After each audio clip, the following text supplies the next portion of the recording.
we open ourselves. Let your power flow. This we ask in Jesus' name.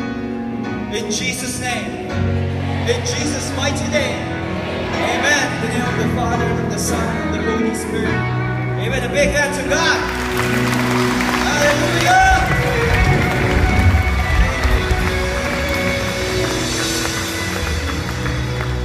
You may now take your seats, brothers and sisters. And are you ready to be blessed by the powerful Word of God today? I can't hear you. Are you ready? If you're ready, please welcome our builder, our preacher, and our friend, Brother Alvin Barcelona.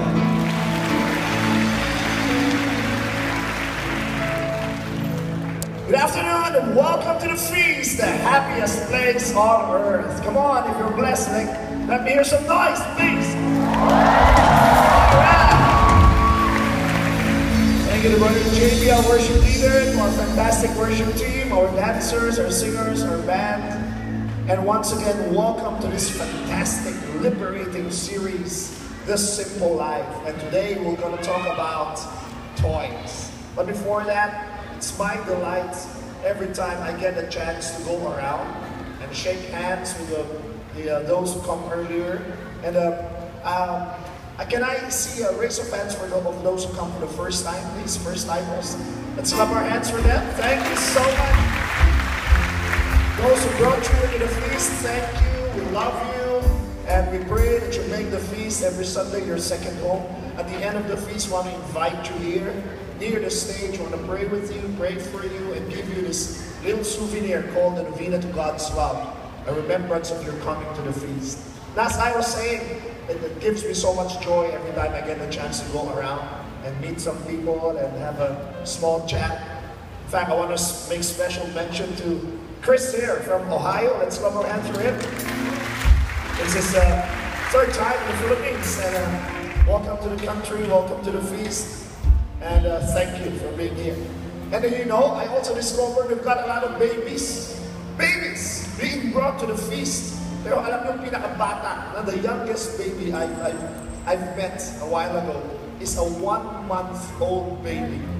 Ngayon, siya nagse-celebrate ng kanyang 1-month-old. Alam niyo ang pangalan? Tanong niyo, ano? Francis John Paul. Grabe, ayun po. Francis John J.P. Estorque celebrating his 1-month-old today, no? And then his 1-month anniversary, no? And kaya daw nila pinangalan ng Francis J.P. Ang pangarap daw nila maging obispo. Ako ang proclamation ko, hindi lang obispo, Santo Papa na ito. Palakpakan muli natin, Francis J.P. Thank you. We love you. Are you ready? You know, for this series, I promised you that we will try our best to put some smiles on your faces. In fact, it will be better if you laugh. You know, and today, I'm gonna, as a side talk before the main talk, I wanna share with you the value of play. Laro. You know, we're talking about busting stress and adding more joy to our lives, no? Alam niyo ba nagagawa niyo? When was the last time you played? Sa mga bata, I'm sure they play every day. I've got a 5-year-old daughter. She plays every minute of the day. And pag nahinto lang siya sandali, naku, parang hindi na siya magpakali. Dad, let's go out. Dad, let's swim. Dad, let's jump. Dad, let's sing. And kids have so much time to play. That's why they're very happy.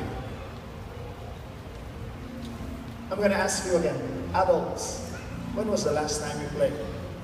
That's a rhetorical question. And real play, real play. I'm not talking about those games on your cell phone or on your iPad. No, no, no. What I mean is real play outdoors or at least a board game. Alam niyo bakit mukhang stress out na tayo at mukhang pagod na pagod tayo? Ito isang malamang na hindi na natin ginagawa. Maglaro. Nalimutan na natin maglaro. We've become too busy to stop and play. Sayang. Sayang, you know why? There are fantastic benefits of playing. This is just my side talk. A while ago, I was reading the 5 benefits of play. Number 1, play is almost always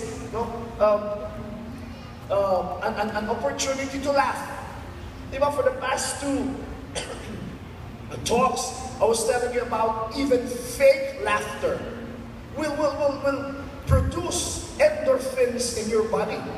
Because the brain will not even differentiate if you're faking it or if it's real laughter. Sa huli ko nabasa, kahit yung smiling, laughing, pumps up endorphins. And endorphins are feel-good chemicals. Pinapatay nyo yung cortisols. Cortisols are the chemicals that give you stress. But when we laugh, it's an internal jogging and it gives us a happy mood and a happy feeling. And kahit hindi totoo kaya ako, kahit hindi ako natatawa, tawa lang ako. And again, my body doesn't differentiate that. It will produce those good and then feel-good chemicals. Feeling ko lang. Kaya siguro tayo medyo mabigat palagi ang ating pakiramdam. Kasi ang iyak natin tumawa. Parang napakamahal na ng tawa natin ngayon. Pag natawa na, tama na. Morning. Sayang. Sayang again, smile, laughter, and they're most usually linked with playing. Diba? Nag-basketball ka, o nag-board games kayo, o nagsasayawan kayo, o siguradong masaya kayo. Nakita ba kayo ng naglalaro na malungkot? Parang ang hirap ata. Naglaro pa kayo, malungkot din lang kayo. Laughter. Number 2, play helps your brains grow. Oh, it's research. They did some research in the major universities in the US, and they proved that playing increases gray matter in our brains. And it's the gray matter that's the part of the brain that helps us decide and think well. Kita nyo sa paglaro, nagiging mas matalino ba tayo? Samantalang pag tumatanda tayo, iniisip natin, pag naglalaro, pang-bata lang. Hoy, pang-bata lang nga, naglalaro ka pa. Again, playing can even make you more intelligent. Kaya pag di ka na naglalaro, nakakakaba. Nababawasan ka na ng intelligence. Number 3, play makes you productive. Kaya ako, even in the workplace, even in our school, I see to it that teachers should be playful, even in their lessons. In fact, ang rule ko, the more serious the lesson, the more you should inject play. Ay, bakit? Pag naglaro daw, lalo nagiging creative ang mga tao. Even in the workplace. Sa inyong mga meetings, are there managers here, are there CEOs here, are there supervisors here? Make your meetings, make your brainstorming a little more playful. Kita nyo, maglalabasan ang creativity ng mga tao. And after you play, whether it's a game of basketball, or badminton, or swimming, or a board game, kita nyo, na-re-energize kayo. Ready ulit kayo magtrabaho. Number 4, play is good for your heart. Lalong-lalo na yung outdoor games. Kaya sabi ko, minsan binawa natin yung mga iPhone natin at iPad at lumabas tayo. You know, walking your dog already burns about 200 plus calories. Dancing will burn about 300 calories. Biking will burn about 400 plus calories. And a good soccer game, kahit kayo lang mag-ama, kahit kayo lang mag-anak sa inyong bakuran, will burn 500 plus calories. Kita mo? Kaya kung hindi ka makapag-diet, maglaro ka na lang na maglaro. Pagkatapos, kahit ka ulit marami, tapos laro ka ulit. You know? And 5, I love this, play is good for your relationships. Oh yes, they did another research of couples, mga mag-asawa, na naglalaro. Whether it's a card game, or they played badminton together, or they talked more, they had stronger, longer, better relationships. Diba nakwento ko na sa inyo noon, na yung mga magkakaibigan, bata, hindi magkaibigan mo na yan. Nung bagong lipat kami doon sa tinitirhan namin ngayon, wala pang kaibigan yung anak ko, bagong dating siya. Pero may mga batang dumating, inaya siyang maglaro. Uy, bagong bata, ligan, laro tayo. And they played. Pag uwi ng anak ko, anak, saan galing? Dad, may mga bago akong kalaro. Naglaro kami. Then after that day, dumating na naman, ayo, laro tayo. And they played. Anak, saan galing? Kasama ko yung mga kalaro ko. After a week or 2, anak, saan galing? Dad, kasama ko yung mga kaibigan. Are you following? Did you hear what I'm saying? Saan nagsisimula ang relationships? Lalo sa mga bata. Play. Kahit sa mga anak, you want to deepen your relationships with your kids? Play with them. Play. Are you ready to play? Are you ready to rumble? I'm gonna call again. Brother Christian and Brother Ayo. Let's clap our hands for them.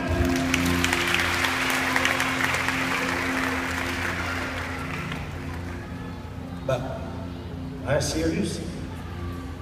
Ano ba ang nilalaro niyo? Ayun. Mag-wrestling ba itong dalawang ito? Taekwondo. Tingnan natin. Ano ba ang game niyo? Play yung sinabi ko, play. So, what game are we showing them to inspire them to play more? Oh, mukhang iba ito yan, parang mga bukas pa kayo dadating Kung saan ako nasasabihin. Ayun. Okay. So we're gonna play. And let's see. Oh! Serious ito We're gonna play table tennis. And once again, let's give it up for Christian and Ayo.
And thank you to our crew, to our production team. Come on, let's all stand. Mukhang alam ko na ang gagawin niyo mamaya pag-uwi niyo. Yes, let's play more and laugh more, and this time in the presence of our God. In the name of the Father, and of the Son, and of the Holy Spirit. Amen. Together, let's pray. Today, I receive all of God's love for me. Today, I open myself to the unbounded, limitless, overflowing abundance of God's universe. Today, I open myself to God's blessings, healing, and miracles. Today, I open myself to God's Word so that I become more like Jesus every day. Today, I proclaim, I am God's beloved. I am God's servant. I am God's powerful champion. Because I am blessed. I am blessing the world. In Jesus' name, amen. Let's sing to the word of the Lord. Thy word is a lamp to my feet and a light unto my path. Today we'll be guided by this verse from Mark chapter 8, verse 36. Let's all read, please. What good does it profit a man if he gains the whole world and loses his soul? Again, it's my pleasure and honor to introduce later my co-preacher to give us a reflection on this word. Meanwhile, I invite you to put your hands close to your hearts as we pray. Dear God, we thank you for speaking to us. Dear God, we thank you for embracing us every moment of our lives. And thank you, dear Lord, for giving us our much-needed rest, our peace, our joy, our true happiness is in you. In your love, we rest. In Jesus' name, amen. In the name of the Father, and of the Son, and of the Holy Spirit. Let's clap our hands again to the Lord.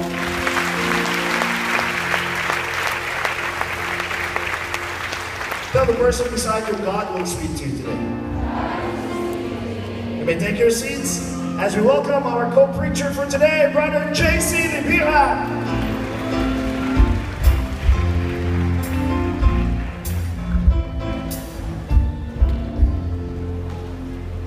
Friends, how many among you here loves watching movies? Raise your hands. Alright. You know, one of my favorite movie is entitled The Bucket List. Meron ba sa inyo nakapanood ng The Bucket List? Kaya sa mga hindi, spoiler alert. No? The Bucket List is a story about two strangers who met in a hospital. Yung isa, mayaman. Yung isa, simple lang ang buhay niya. Pero, he is full of wisdom. And the reason why they met at the hospital is because both of them are, candidate for cancer. They're about to die. They have terminal patients. And during the time that they were at the hospital, they were, trying to argue, discuss. And then one time, yung simple, si Morgan Freeman, he was trying to write down something sa kanyang notebook, and he was listing down all the things that he wants to accomplish. No? At sabi niya, lahat ng mga pangarap niya gusto niya matupad bago siya mamatay. And here comes the rich man, si Jack Nicholson. He has all the money. Sabi niya, bakit kailangan nakasulat lang? Bakit hindi natin gawin totoo?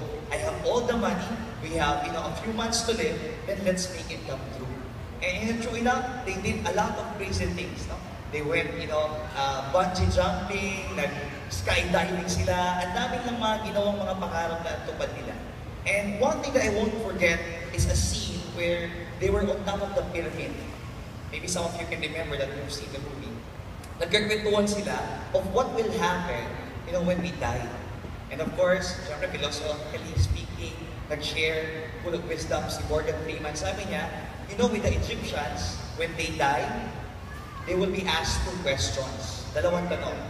The first question is, have you discovered the joy of your life?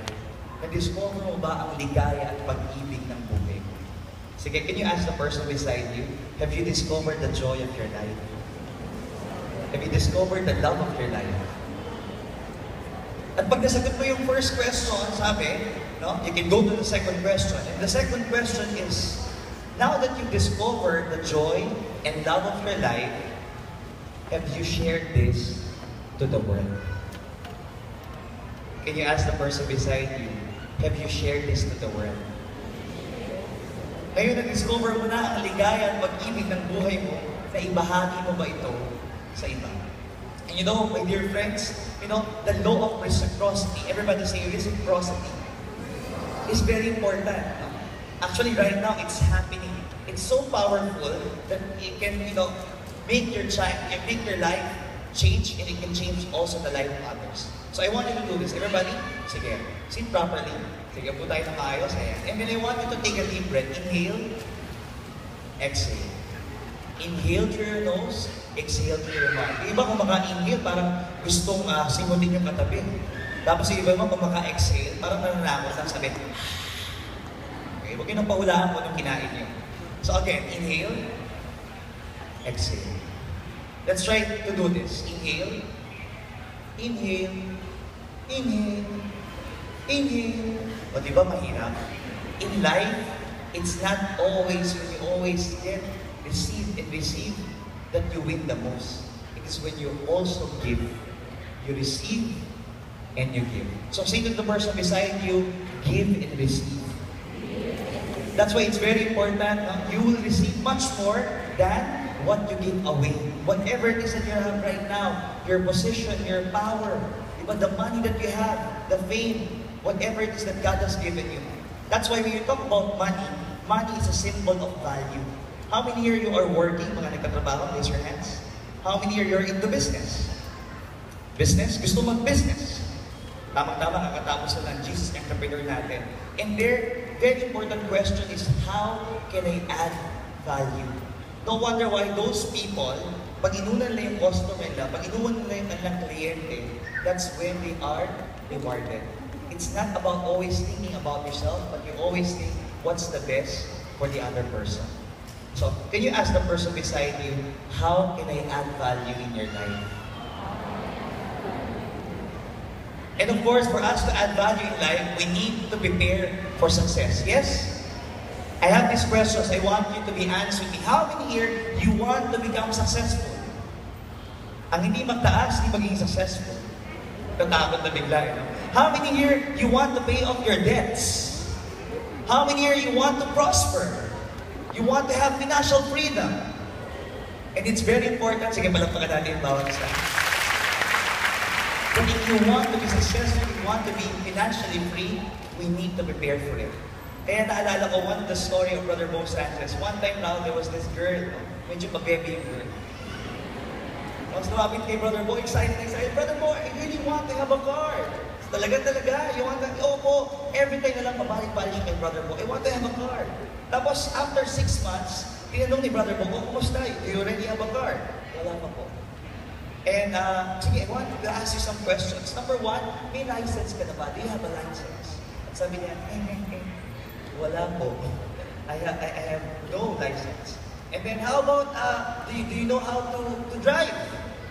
I don't know how to drive. Oh, how about, where do you live? Sabi niya, in a condo. Oh, do you already have a parking space for the car? Wala po.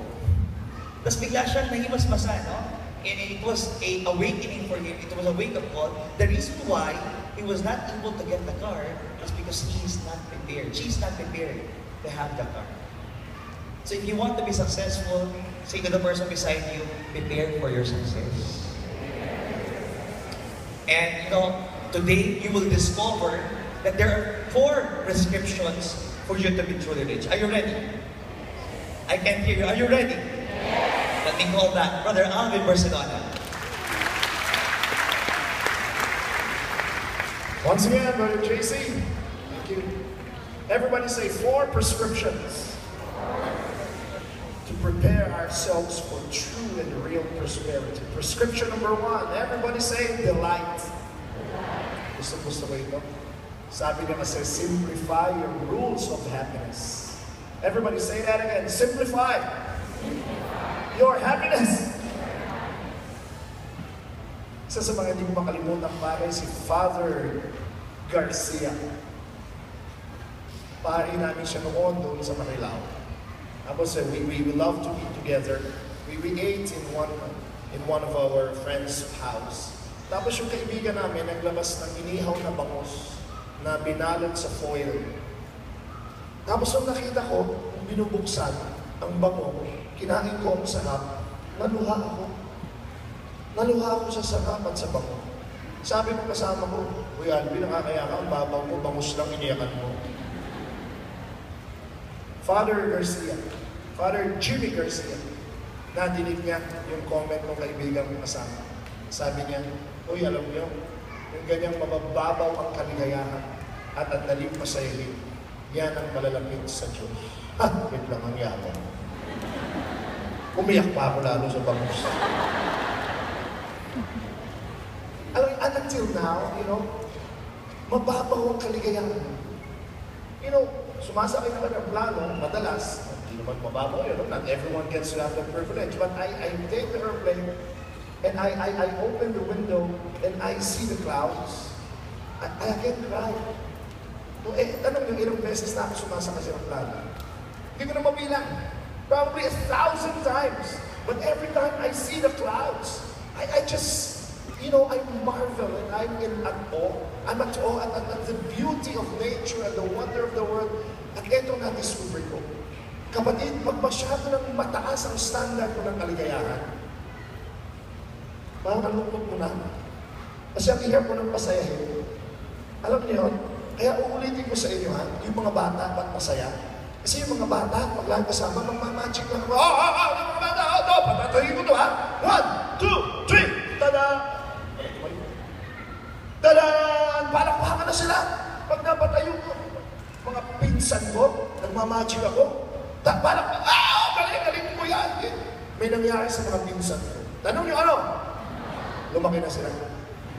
Naging mga teenager na sila. Nalimutan ko mga teenager na sila, nagkita ulit kami. May magic ako! Tingnan nyo! Sabi na, Kuya Alvin, luma na yan. Kuya Alvin, inuuto mo na naman kami. Of course, hindi ko naman sinabing huwag mong taasan ang standard ko. I mean, hindi ko naman sinasabing pauto ka palagi. Pero, tignan nyo lang, Nung tumaas yung standard natin ng kaligayahan, doon tayo nagsimulang ma-stress sa buhay. You know what I'm saying? Tonight, why don't you just walk outside your house and gaze at the stars and start marveling again at this beautiful and wonderful creation. Tignan mo ulit ang isang puno at pamangha ka. Amuyin mo ulit yung mga bulaklak. Panoodin mo yung paro-paro. At gumiti ka ulit. At tignan mo, babalik ang galak sa iyong puso. Ito kasi nangyari sa atin. What happened? What robbed us from this simple joy? Ask me what? Aside from growing in age, nagkaedad na kasi tayo, we get to explain everything. Hindi naman magic yan. Hindi naman may malayan eh. May scientific explanation yan eh. Okay, I'll give that to you. Pero isa din nangyari kasi, we prospered. We prospered. So, here's the temptation. As God prospers us, we are tempted to raise our standards of happiness. Ano ibig ko sabihin? Dati kapatid, ang saya mo na sa 3-in-1 coffee. Tama? Tama? May kaso, nag-promote kang manager. Kaso, lumaki sweldo mo. Kaya yung 3-in-1, medyo cheap na sa'yo. Dapat mag-Starbucks ka. Yung 3-in-1, magkano yun? Maka 10 piso, meron ka ng sachet, di ba? Sold ka na? Hindi, ngayon, manager ka na eh. Nagtatrabaho ka na sa Makati. So, Starbucks ka na. Magkano Starbucks? 160. Kaya mo na yan. 160 Starbucks. Nung una ako bumili ng Starbucks, kinakabahan ako eh. 160. Pag natapon yun, 20 na yun ha. Diba? Tapos bawat kabuk ko, pinipilan mo, 20, 40, 60 na ako. Gamit. Pangalan pa naman, diba, after toll, 20. Talagang feeling ko, sobrang mahal. I'm not saying don't go to Starbucks. I love Starbucks, no? Pero sinasabi ko lang dito, kahit na nag-Starbucks ka na kapatid, huwag mo kalimutan yung joy mo ng 3-in-1. Are you getting me? Parang masaya ka sa Starbucks. Masaya sa wala. Pero masaya ka pa rin sa 3-in-1. Why should it be more difficult for you to be happy when you've already raised and God has prospered you? Again, okay lang na magsuot ka ng Nike na mamahalin ko. Ako kasi nung bata ako, hindi ko talaga, Ang tawag pa natin ng bata dyan, Nike. Di ba? Adidas, hindi pa natin alam na Nike yan. Ang sapatos ko ng bata. Alam, naabutan niyo ba yung bata? Ang yabang ko na noon, bago, I had brand new shoes, ang data, bata. I was in high school. Pagbasa mo bagong sapatos mo, di ba? Pagbago sapatos mo, ang yabang mo. Bata. Nung nakita ng mga klase mo ng sapatos mo, bata. Bata. Kasi mga sapatos sila, Nike, Reebok, Adidas, tinago ko bigla yung bata. Nag-feeling bata talaga ako. Samantala, ang saya ko na nung muna. Pero nang late ako, dahil feeling ko they had more and I had less. Pero alam niyo ngayon, kaya mo nang bumili ng Nike sa biyaya ng Diyos. Kaya mo nang bumili ng Adidas na original Nike. Pero hindi ko alam, masaya pa rin ako sa bata. Kasi tinitignan mo yung sapatos ko, I just realized I had just 2 pairs of shoes. My other pair of shoes, including this one, is a 5-year-old pair of shoes. Sabi sa akin ng assistant ko, sir, kailan kayo magpapalit ng sapatos? Oh, I didn't even notice. Bakit? Sir, 5 years na yung sapatos ko. But the thing is, I'm happy with my own shoes. Are you getting me? And if I need to buy one, I can buy one anytime. But, you know, I'm happy with brand new shoes. There's nothing wrong with that. But I'm also happy with my own shoes until they finally wear out. I'm gonna, hey, don't get rid of your old toys. Advance, yes, by all means. Nood kayo ng IMAX, nood kayo sa 4DX. Pero huwag nyo nang mapalitan. Pero huwag nyo pa rin kalimutan na sa bahay. Pwede ko pa rin magsaksak ng DVD at mag-enjoy ka pa rin doon. Are you getting me? Focus on what you have and not on what you don't have. And you'll see that you'll be happier. When I was a kid, I loved Dr. Seuss. Who among you read Dr. Seuss? Especially The Cat in the Hat. That's my favorite. I had this wonderful story I read as a kid, and until now it stuck to my mind and my heart. It was about a man who had a hat, and the hat was his favorite. I want my stories to come alive and see the message behind the story. Once there was this guy who had a hat.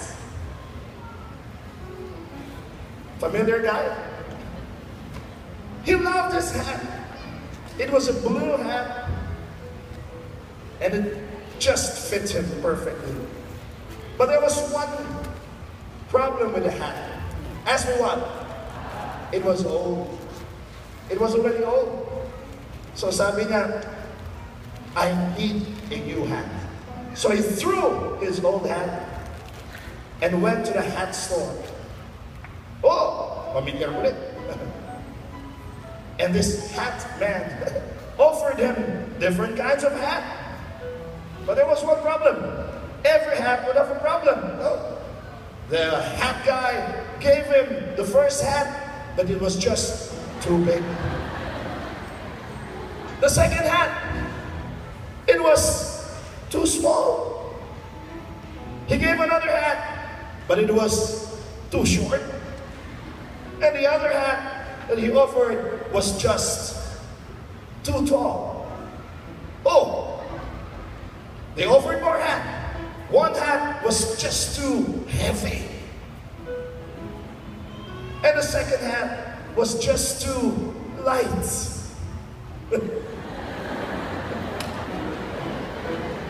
The next hat was too dark. And the last hat was just too bright. So he thought to himself, what would be the perfect hat for me? Until he saw one hat. It was in one corner.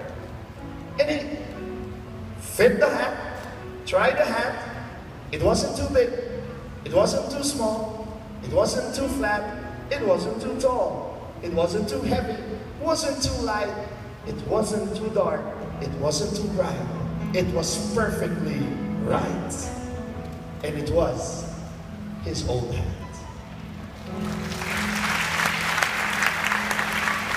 And he went home happy and contented. As for the hat guy, wala siyang benta ng araw na yun. Let's just clap our hands for Christian and I. that short story of Dr. Seuss stuck. What are you doing? Buhay naman na lang po. Mamaya tayo mag-usap. Pag-talk back, ha? Usapin ko ang tatay mo, ha? That little principle, it really helps me a lot until now in my life. I'm going to tell you a true story. Last week, my family and I went around this area. We were looking for a condo. We felt we need to have a condo. I give a talk on Saturdays. I give talks on Sundays. My son who's in LaSalle will start his classes in August. And you know, it'll be more practical and well, comfortable for us and convenient to have a condo. So what did we do? We started hopping from one condo to another. At parang yung kwento ng lahat. Condo was too expensive, the condo was too small, the condo was too big, the condo. Alam nyo, habang tinitignan namin yung mga condo, maganda na ito, maganda na ito, maganda na ito, pero palaging kulang. Alam niyo bakit? Alam niyo bakit? Habang tinitignan ko yung mga condo, ang nakikita ko sa isip ko, yung bahay namin. We have a house. We have a 3-bedroom house, up and down, with a garage, with a garden, and our house was just perfect. So after looking at about 4 or 5 condos, before giving the down payment, before going home, we prayed the Blessed Sacrament and asked the Lord, Lord, do you really want us to have a condo? Do we really need it? You know what? Finally, when we went home, we saw our house. It was perfect. And all we needed was just to add a little sacrifice of still commuting. And what do you know? We didn't get the condo. We were happy with our house. Again, I'm not saying don't improve, don't... No. What I'm saying is that look at what you have right now. At baka yun lang, solve ka na sa buhay mo. Baka hindi mo naman talaga need. Baka want mo lang. Kaya sabi ni J.K. Chesterton, there are 2 ways to get enough. One is to accumulate more and more. The other is to desire less. Wonderful. Let's clap our hands again to the Lord. Again, secret prescription number 1 is to delight and experience God in the simple life. Can you say that powerfully? Experience God in the simple life. The Bible has to say something about that. Do not have an insatiable appetite for any luxury. Do not give yourself up to food, for overeating brings sickness, and gluttony leads to nausea. Many have died of gluttony, but he who is careful to avoid it prolongs his life. That's from Sirach 37. Di natin sinasabi, huwag tayo kumain. Di natin sinasabi, but again, it may help us a lot, especially in living a less stressful life, if we know the difference between need and want. Are you getting that? Maaga pa lang sa mga anak ko, tinuro ko na sa kanila yan. Do you want it or do you need it? If we need it, let's go for it. If you just want it, that's not bad, but we delay. We delay and we think about it. Prescription number 2, everybody, define. Say that, define. Oh, it will be very helpful if you remember that we are not owners. We are merely borrowers. In the theological world, spiritual world, there's a better term for that. It's called stewardship. Everybody say stewardship. Wala naman talaga tayong pinagmamay-arian bandang ulit. Ang lahat nito ay bigay. Ang lahat nito ay hiram. Pinaghirapan ko yan! Binili ko yan! Alam mo kung talagang iyo yan, kapatid, hindi na mawawala sa'yo habang buhay yan. Pero ang katotohanan yan, mawawala yan sa'yo o ikaw ang mawawala. Are you getting me? In Old Testament Israel, kahit ang lupa, hindi mo pwedeng pagmay-arian. You know why? They've got a jubilee year. And every 50 years, yung lupa, kahit ilang hektarya pa yan na sa pangalan mo, ipapamahagi mo muli yan. Pabalik sa tribo ng Israel. The Bible says something about that. The land must not be sold permanently because the land is God's. and you are but aliens and tenants. Pag may binibiyayaan tayo ng Diyos, no? Pag binibiyayaan tayo ng Diyos ng possessions, ng posisyon, ng pera, ito ang sigurado nito. Binibiyayaan ka ng Diyos ng mas marami kasi mayroong ang paggagamitan. Chances are, hindi yan para sa'yo lang. No, we've seen people who have been blessed with so much, pero napapakamot tayo ng ulo. Ang dami nang pwedeng gawin nun. Pero, nilulus na, sa sugal, sa sasabihin nila, bakit? Akin naman ito eh. Totoo naman, wala kang dahil pakialam. Pero minsan napapakamot tayo ng ulo kasi sayang. You have been given millions, billions, no? Ang dami mong pwedeng gawin kaysa sa basta ipagyabang mo lang at pag-splurge mo lang. No? So again, I'm gonna tell you, when God prospers us, just keep on going, please, with the prompter, so I'll know where to go. Yes. When God blesses us, that means it's an invitation and a challenge to use it more for His purpose. Prescription number 3. Everybody say, please, detach. Everybody say, detach. Again, we delight, we define, and then we detach. Don't let possessions, don't let money possess you. We've heard time and again at the feast that money is not bad. Money is the root of all evil. It's a wrong verse. The right verse is the love of money is the root of all evil. Hindi masama ang pera. Magagamit natin yan sa kabutihan. Magagamit natin yan sa pagpapalawak ng area ng Diyos. Nagiging delikado ang pera if it becomes your king, if it becomes your master, if money becomes the owner of you instead of you owning money. James 4:14 says, "Yet you do not know what tomorrow will bring. What is your life? For you are a mist that appears for a little time and then vanishes." Pinapaalala sa atin na kahit gaano karami ng ating possessions, sooner or later, either mawawala o maiiwanan din natin yan. If riches increase, Sam says, set not your heart on them. Alam niyo, sabi nila, madaling maging simple kung wala ka naman eh. Ang hamon ng pagkasimple ay yung ikaw ay pinangunlad na. Kasi sabi ko nga kanina kasi isusunod mo yung lifestyle mo. Ako, if you attend our truly rich seminars, of which I know many of you are members, or many of you, laging bilin, pag tinataas na ni Lord ang sweldo mo, tinataas ang posisyon mo, tinataas ang sikreto ng pagyaman, ay huwag mong isasabay yung lifestyle mo. Kasi pag ang sweldo mo ay 10,000, ang buhay mo ay halagang 10,000, abay, wala nang matitira sa'yo. Pero binayaan ka ng Diyos, naging 20,000 na. Oy, praise God! Pero ano nangyari sa lifestyle mo? Tinaas mo, naging 20,000. So wala pa rin matitira. Hanggang sa kahit maging milyonaryo ka, you earn 1 million a month, but that's nothing. If you spend 1 million a month as well, ang mahirap pa nun, you earn 1 million a month, you spend 2 million a month. So wala sa palakihan ng kita. Nasa kung paano mo ipirin at gastusin. So ang sikreto, don't allow money to control you. Don't allow possessions to make you attached to them. Ako, ang take ko dyan, warning. Everybody say warning. The more you have it, money, possessions, power, the more you will want more of it. Pansin nyo, nung wala ka naman pera, okay lang. Pero nung nagka-pera ka, parang lalo mong gusto. Sige ba? Sige ba? Sige ba? Again, hindi masama. Siguraduhin mo lang na huwag ka nang kinokontrol niya. Kasi ito ulit yung mga tanong. Do you really need it?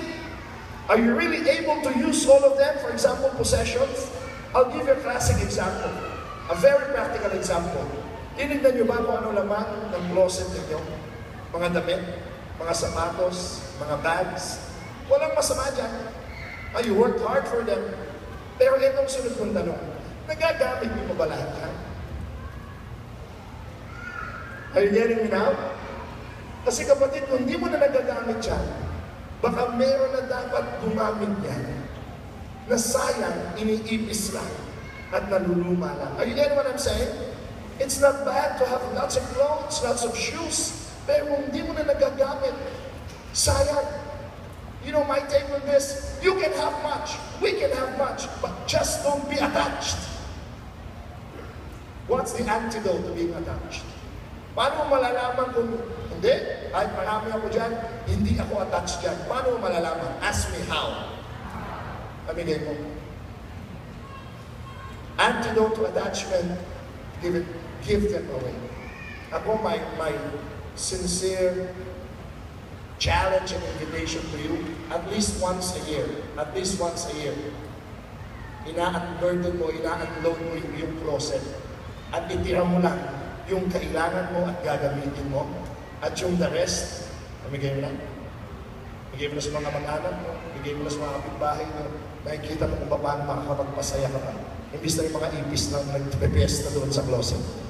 Am I making sense? Doon mo makikita na hindi ka attached.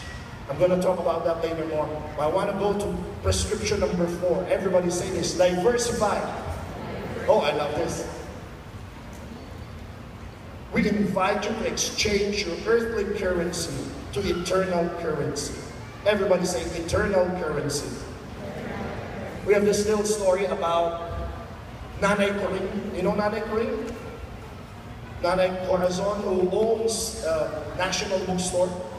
She's a legend, no, of how she grew her empire, National Bookstore. But she has remained to be a very simple woman. Pero isa sa mga pinanggalingan ng kanyang pera ay nung panahon ng Hapon. She would tell us the story of how bayong-bayong yung pera ng Hapon. Nung pag mamamalengke ka, you need at least 1 bayong of money. In short, wala na siyang value. Lalo na nung mapawala na yung mga Hapon. Padating na yung mga Amerikano. I don't know kung nakaka-relate pa yung mga bata, pero my age, probably naalala yung mga kwento nga. So one day, nakikita siya ng isang Japanese officer. Sabi sa kanya, paalis na Japanese officer. Kasi nabalitaan na, nadadating na sila MacArthur, I shall return na. Nagmamadali na umalis yung mga Japanese officers. In-offer daw kay Nanay Corinne, I've got a bodega, a warehouse of whiskey. Alak, sabi niya, you want to buy it? Inaalala ni Nanay Corinne, bayong-bayong yung kanyang pera. Kaya sabi niya, would you accept Japanese money? Sabi ng Japanese, of course, I'm a Japanese, no? So binigay lahat na Nanay Corinne ng kanyang Japanese money doon sa Japanese officer na yon, kapalit ng isang bodega ng whiskey. Guess what? Dumating yung mga Amerikano. At nang nakita na yung bodega ng whiskey, syempre, gusto nila yon. At simulang ibenta ni Nanay Corinne at magkanong binayad, anong binayad sa kanya? Japanese money? Hindi na. Dollars. US dollars. And that started, no, her wealth. That started her capital for a lot more. No? That started a history of more businesses for Nanay Corinne. Pero alam niyo kung anong ginawa niya? Simple. Simple. She exchanged currencies. Everybody say that. Exchange currencies. What we're teaching you is not just to exchange your peso to dollars. No. What we're telling you here is to exchange your worldly currency to eternal currency. Exchange your money for an eternal currency. And what is that eternal currency? Ask me what? Ask me what? Love. Use your money to love more, and that love, that currency is what you can bring up to heaven.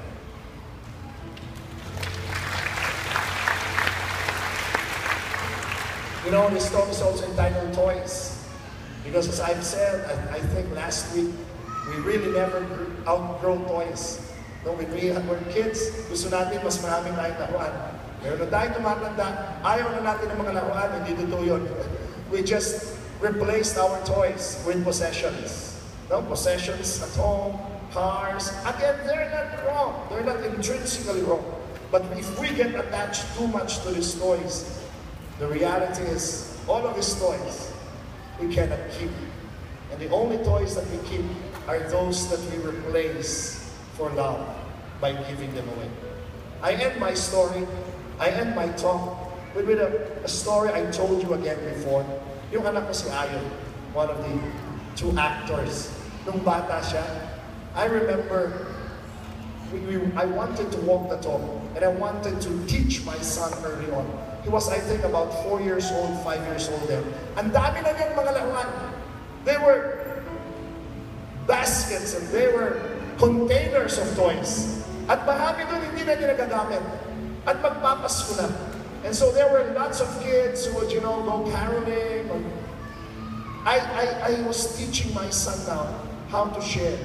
Kaya slowly, sabi ko sa kanya, anak, ginagamit mo ba yung mga laruan mo? Dad, no. Tingnan mo nga kung ano yung your favorite toys or the toys that you used. Alam niyo nung sinusort out niya, konti lang yung talagang gusto niya. The rest, hindi na niya ginagamit. They were either old or he got, less fond of them. So I told him, son, you want to be happy? Really, really happy this Christmas? Yes, Dad, what's your surprise? No, I'm going to teach you how to surprise others. You want to give your toys away? Nako, that was difficult for him. I'll give away my toys, but you told me, hindi mo na kailangan na, you don't play with them anymore. But Dad, so if you don't want to play with them, why don't you give them away? So pinili niya ulit. Hanggang sa nangalahati na lang. Sige Dad, ito yung mga wala ng ulo, wala ng paa. Alam mo yun, ganun tayo magbigay, di ba? So, I just, hinayaan ko lang siya. I wanted him to learn. Nilabas niya sa labas ng aming tahanan. At yung mga batang naglalaro sa labas, sabi ko, there's some toys here. It's for free. Binuhos ng anak ko yung mga toys. At yung mga bata ang saya. Kahit wala ng ulo, kahit wala ng kamay. Libre toys. Yung anak ko, 4 or 5 years old, he saw the joy on the kids' faces. The kids were jumping, were smiling, were laughing. Alam niyo ginawa ng anak ko? Sabi niya, Dad, they're very happy. Of course, son, we just made their Christmas a little more special. They've got new toys na. Alam niyo ginawa ng anak ko? Tanong niyo ano? Pumasok ulit siya. Kinuha pa niya yung mga natitira niyang laruan at nilabas niya. Pati yung mga gusto pa niya. And I was just looking at him and he was now smiling. At first, it pained him, but eventually, it gave him so much joy. He gave away all the toys, and early on, I knew my son knows how to exchange currencies. He's earning his treasure in heaven. Brothers and sisters, I leave you with this message. Everything that we have here, they're important. We use them.